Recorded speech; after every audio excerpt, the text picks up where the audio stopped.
एक समय की बात है, हिमालय की खाड़ी के किनारे एक छोटे से शांत गांव में राहुल नाम का एक युवा लड़का रहता था।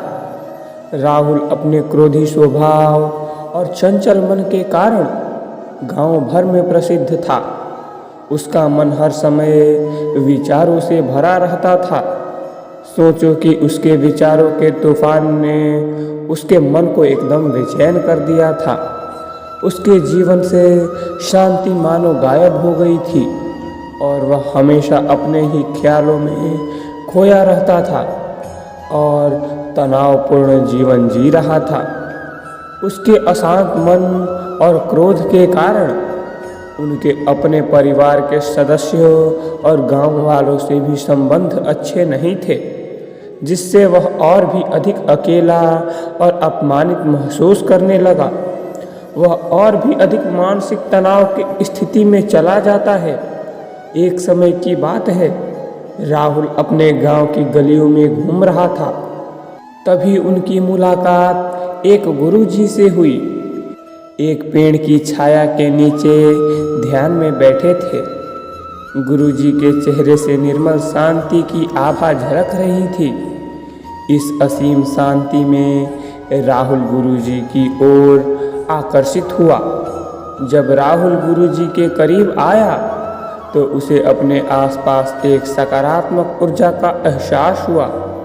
राहुल को एहसास हुआ कि इस असीम शांति और सकारात्मक ऊर्जा का स्रोत कहीं ना कहीं इन गुरुजी के भीतर ही है। इसलिए वह वहीं बैठकर उसकी आंखें खुलने का इंतजार करने लगा। थोड़ी देर बाद जब गुरुजी की आंखें खुली तो उसने एक युवा लड़के को अपने सामने बैठा पाया, जो बहुत तनावग्रस्त और नकारात्मक भावनाओं से भरा हुआ लग रहा था। राहुल ने गुरुजी की ओर उदार भाव से देखा और बहुत विनम्रता से कहा, मालिक, मेरा मन बहुत अशांत है और मेरे मन के विचार मुझे खाए जा रहे हैं। मुझे एक पल के लिए भी शांति महसूस नहीं होती। क्या आप मुझे सिखा सकते हैं कि मैं अपने अशांत मन को कैसे शांत करूं? गुरुजी ने राहुल की पीड़ा को समझते हुए करुणा दृष्टि से देखा और कहा, मेरे प्यारे बच्चे, मैं तुम्हें एक कहानी सुनाना चाहता हूँ। इस कहानी में मानसिक शांति और खुशी के रहस्य छिपे हैं। क्या आप कहानी सुनना चाहेंगे? राहुल ने हाँ में सिर हिलाया और पूरी एकाग्रता से कहानी सुनने को तैयार हो गया। उनके अंदर जिज्ञासा चरम पर थी।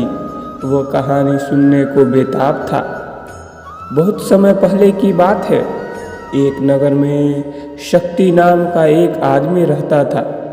शक्ति बेहद महत्वाकांक्षी व्यक्ति थे और उन्हें हर काम में लोगों से मदद की ज़रूरत पड़ती थी।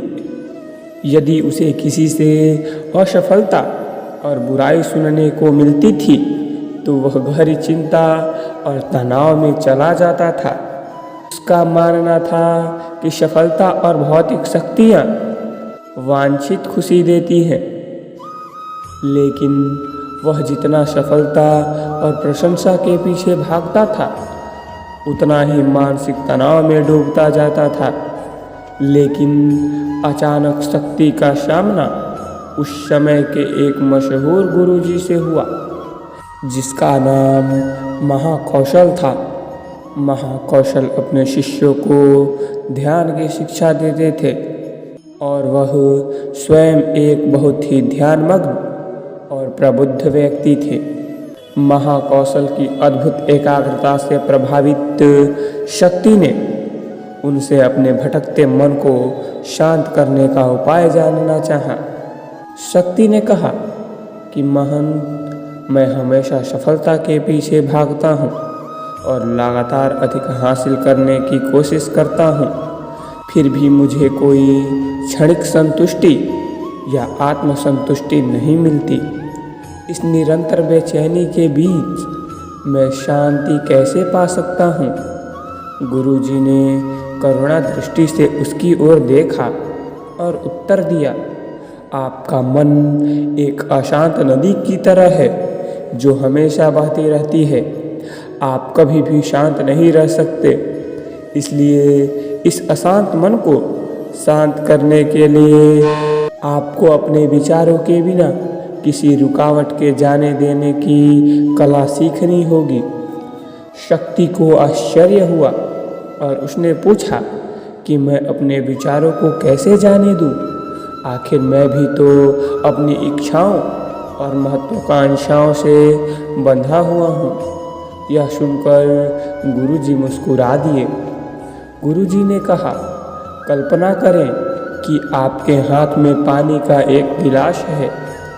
अब आप इसे जितनी देर तक पकड़े रखेंगे यह उतना ही भारी होता जाएगा, और अगर आप इसे काफ़ी देर तक पकड़े रहेंगे तो आपके हाथ में दर्द होने लगेगा। लेकिन अगर आप उस पकड़ को ढीला कर दें और छोड़ दें तो आपका बोझ खत्म हो जाएगा। राहुल ने पूरी कहानी और उसका संदेश ध्यानपूर्वक सुना। वह समझ गया कि अपने विचारों और इच्छाओं से चिपके रहने से उसका बोझ बढ़ जाता है और अंदर ही अंदर अशांति पैदा करती है। अब राहुल को कहानी का अंत सुनने की उत्सुकता से प्रतीक्षा थी। गुरुजी ने कहानी जारी रखी। एक गुरु की बात मानकर शक्ति ने विचारों को त्यागने का अभ्यास शुरू कर दिया। वह बिना किसी पूर्व निर्णय के अपने विचारों और भावनाओं को आते और जाते देखता था। अब उसने विचारों को पकड़ना बंद कर दिया। विचार उठते थे और अपने आप चले जाते थे। धीरे धीरे उसे यह एहसास होने लगा कि उसकी इच्छा और भावना ही सभी दुखों का कारण है। जैसे जैसे शक्ति ध्यान में गहराई में उतरते गए, उन्होंने पाया कि वर्तमान में जीना ही आंतरिक शक्ति का एकमात्र स्रोत है।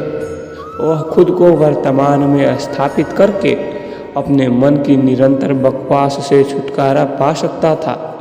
धीरे धीरे शक्ति का मन एक शांत झील की तरह हो गया, जो बाहरी दुनिया को अपने अंदर प्रतिबंधित करती है। उन्होंने जीवन की सादगी में संतोष को अधिक महत्व दिया और भौतिक संपत्ति के प्रति अपना लगाव छोड़ दिया। जैसे ही शक्ति में ऐसे बदलाव की खबर लोगों के बीच फैली, दूर दूर से लोग मार्गदर्शन लेने आने लगे।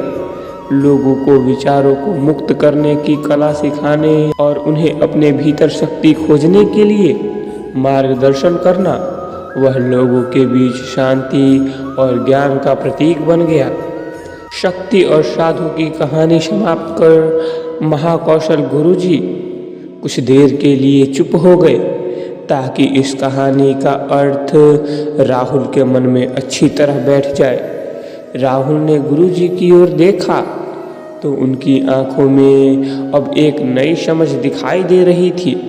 राहुल ने धीरे धीरे कहा कि मुझे इस कहानी में ज्ञान दिखता है, लेकिन मैं इसे अपने जीवन में कैसे लागू करूं? मैं अपने अशांत मन को कैसे शांत कर सकता हूं? राहुल के इस सवाल पर गुरुजी गर्मजोशी से मुस्कुराते हैं और फिर कहा कि अशांत मन को शांत करने का अभ्यास आत्म जागरूकता से शुरू होता है। अपने भीतर उठने वाले विचारों का निरीक्षण करने के लिए प्रतिदिन कुछ समय निकालें।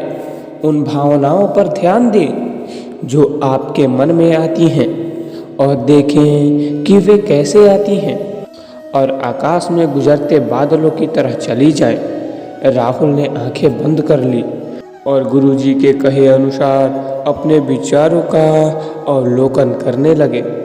जैसे ही उसने अपने भीतर उठने वाले विचारों पर ध्यान देना शुरू किया, उसे इसका एहसास हुआ। उसे अपने अंदर चिंता और इच्छाओं की एक निरंतर धारा बहती हुई महसूस हुई।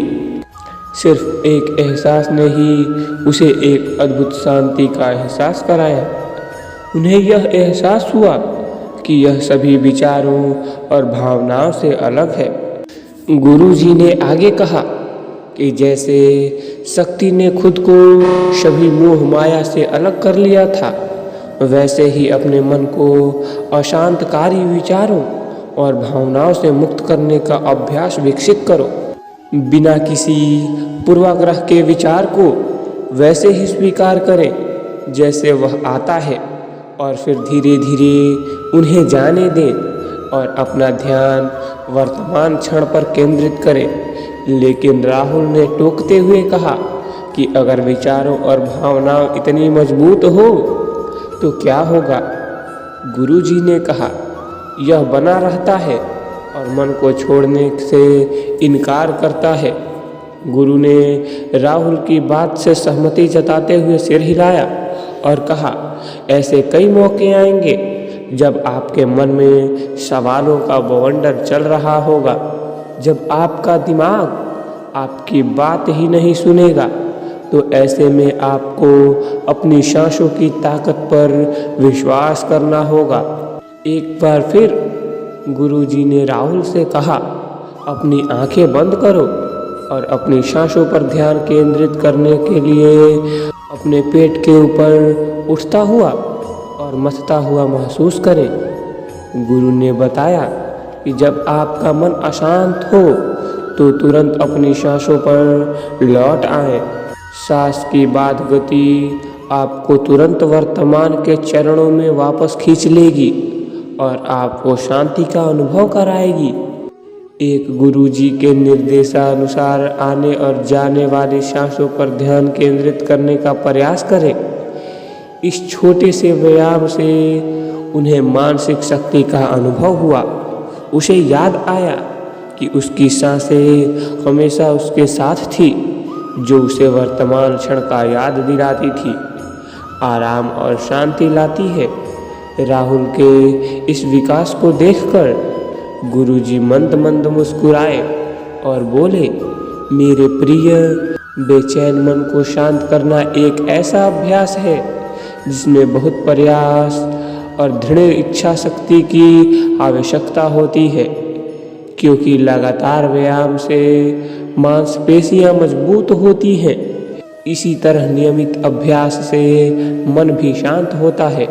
स्वीकृति में सिर हिलाते हुए इस गुरुजी को धन्यवाद देते हुए उन्होंने वादा किया, आज से वह अपने अशांत मन को शांत कर सकेंगे और अपनी गैर शक्तियों को मुक्त कर सकेंगे। गुरुजी ने राहुल के कंधे पर हाथ रखकर कहा, मुझे आपकी क्षमता पर बहुत भरोसा है और आपको जल्द ही आंतरिक शक्ति मिलेगी। लेकिन याद रखें कि यह आसान नहीं होगा, लेकिन अगर आप दृढ़ इच्छा शक्ति और खुले दिल से प्रयास करेंगे तो आप निश्चित रूप से वह शांति पा लेंगे जो आपके अंदर है। उस दिन से राहुल अपने अशांत मन को शांत करने का प्रयास करने लगा और हर दिन ध्यान करने के लिए एक अलग समय निर्धारित किया। उसने अपने मन में उठने वाले विचारों को बिना किसी रोक टोक के जाने दिया और अपनी सांसों के जरिए खुद को वर्तमान में बनाए रखने की कोशिश की। समय के साथ अभ्यास करते हुए राहुल को अपने अंदर शांति का अनुभव हुआ। जैसे जैसे समय बीतता गया, राहुल को ज्ञान और शांति का स्रोत कहा जाने लगा। ग्रामीण अपने अशांत मन को शांत करने के लिए राहुल के पास आने लगे। इस कहानी से हमें यही सीख मिलती है कि इस बात पर ध्यान दें कि आप दिन भर में क्या करते हैं और अपने आसपास होने वाली घटनाओं पर कैसे प्रतिक्रिया करते हैं। हर काम पूरी जागरूकता के साथ करें। जब आप खाएं तो प्रत्येक टुकड़े का स्वाद का आनंद लें। जब आप सूरज की रोशनी के सामने खड़े होते हैं तो उसकी गर्मी महसूस करें। लोग क्या कहते हैं उसे ध्यान से सुनें और समझें। छोटे छोटे बदलावों से लोगों के जीवन में चमत्कारिक परिवर्तन आते हैं। राहुल की शिक्षाओं से लोगों ने सीखा कि जीवन का आनंद वर्तमान में जीने से है। तो दोस्तों, आपको यह कहानी कैसी लगी? अगर आपको यह कहानी अच्छी लगी तो एक लाइक ज़रूर करें, और चैनल पर नए हैं तो चैनल को सब्सक्राइब करना ना भूलें। धन्यवाद। जय श्री कृष्ण।